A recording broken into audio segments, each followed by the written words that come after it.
నిరంజన్ రెడ్డి గారి వల్ల బీఆర్ఎస్ పాలనలో నిర్మించిన చెక్ డ్యాంలు ప్రజా ప్రయోజనాల కోసం కాకుండా కమిషన్ల కోసం మాత్రమే కట్టినవని కేంద్ర మంత్రి బండి సంజయ్ తీవ్ర విమర్శలు చేశారు. సరైన ప్రణాళిక, నిర్మాణ ప్రమాణాలు పాటించకపోవడం వల్ల చెక్ డ్యాంలు వరుసగా కూలిపోతున్నాయని ఆరోపించారు. రైతులకు నీరందించాల్సిన ఈ నిర్మాణాలు నిమిత్త మాత్రంగా పనులు చేసి భద్రతను పక్కన పెట్టినందుకు ఇప్పుడు ప్రమాదకరంగా మారుతున్నాయన్నారు. ప్రజల డబ్బుతో నిర్మించిన చెక్ డ్యాంలు ఇలా కూలిపోవడం బీఆర్ఎస్ అవినీతి నిర్లక్ష్యానికి నిదర్శనమని పేర్కొన్నారు. ప్రతి చెక్ డ్యాం నిర్మాణాన్ని ప్రభుత్వం సమగ్రంగా పరిశీలించి బాధ్యులపై కఠిన చర్యలు తీసుకోవాలని డిమాండ్ చేశారు.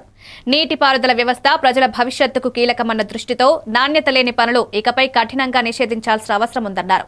రైతులు, గ్రామస్తుల ప్రాణాలు ప్రమాదంలో పడకుండా చెక్ డ్యాంలను శాస్త్రీయంగా పునర్నిర్మించాల్సిన అవసరం ఉందని గుర్తు చేశారు.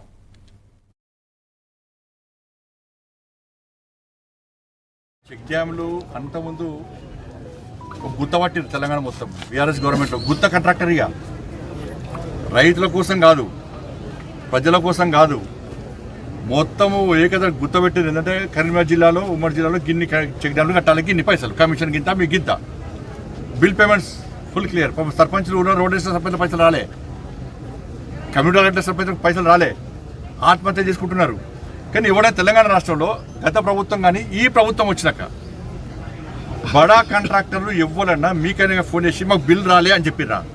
ఇప్పుడు అదే నడుస్తుంది. ఇప్పుడు ఏంటంటే సరే చెక్ డ్యామ్ ఈశ్వేరు ఏ నడుస్తుంది తెలంగాణ రాష్ట్రంలో అంటే బీఆర్ఎస్లో కావాల్సింది పోస్టింగ్స్, కాంగ్రెస్లో కావాల్సింది పైసలు. బీఆర్ఎస్లో కావాల్సింది పోస్టింగ్స్, కాంగ్రెస్లో కావాల్సింది పైసలు. కాబట్టి గవ్వే అధికారం ఉంటుంది. ఇప్పుడు ఇక పైసలు ఇస్తున్నారు, కాంగ్రెస్ పార్టీ నాయకులు కలిసి పైసలు ఇస్తున్నారు, 7 అంటారా పోస్టింగ్స్. వాళ్ళ గతంలో బీఆర్ఎస్ పార్టీ అవినీతి అక్రమాల్లో భాగస్వామ్యం వీళ్ళు. ఇప్పుడు చెక్ డ్యాంల పరిస్థితికి అదే. ఇప్పుడు క్వాలిటీ లేకుండా పనిచేసారు. క్వాలిటీ లేకుండా పనిచేస్తే ఎక్కడ అసలు ప్రణాళిక లేకుండా ఫస్ట్ కట్టిర్రు, కట్టినవి ఇప్పుడు కూలిపోతున్నాయి. కూలిపోయిన వాడికి బిల్స్ కూడా ఇచ్చేసారు. ఇప్పుడు ఎవరికి యాక్షన్ తీసుకుంటారు? చెక్ డ్యాంలు అంతకుముందు గుత్తపట్టి తెలంగాణ మొత్తం బీఆర్ఎస్ గవర్నమెంట్లో గుత్త కాంట్రాక్టర్గా రైతుల కోసం కాదు, ప్రజల కోసం కాదు, మొత్తము ఏకద గుర్తుపెట్టింది ఏంటంటే కరీంనగర్ జిల్లాలో, ఉమ్మడి జిల్లాలో గిన్ని చెక్ డ్యాంలు కట్టాలి, గిన్ని పైసలు, కమిషన్ గింత, మీ గింత, బిల్ పేమెంట్స్ ఫుల్ క్లియర్. సర్పంచ్లు ఉన్న రోడ్ వేసిన సర్పంచ్ పైసలు రాలే, కమ్యూనిటీ కట్టిన సర్పంచ్ పైసలు రాలే, ఆత్మహత్య చేసుకుంటున్నారు. కానీ ఎవడైనా తెలంగాణ రాష్ట్రంలో గత ప్రభుత్వం కానీ ఈ ప్రభుత్వం వచ్చినాక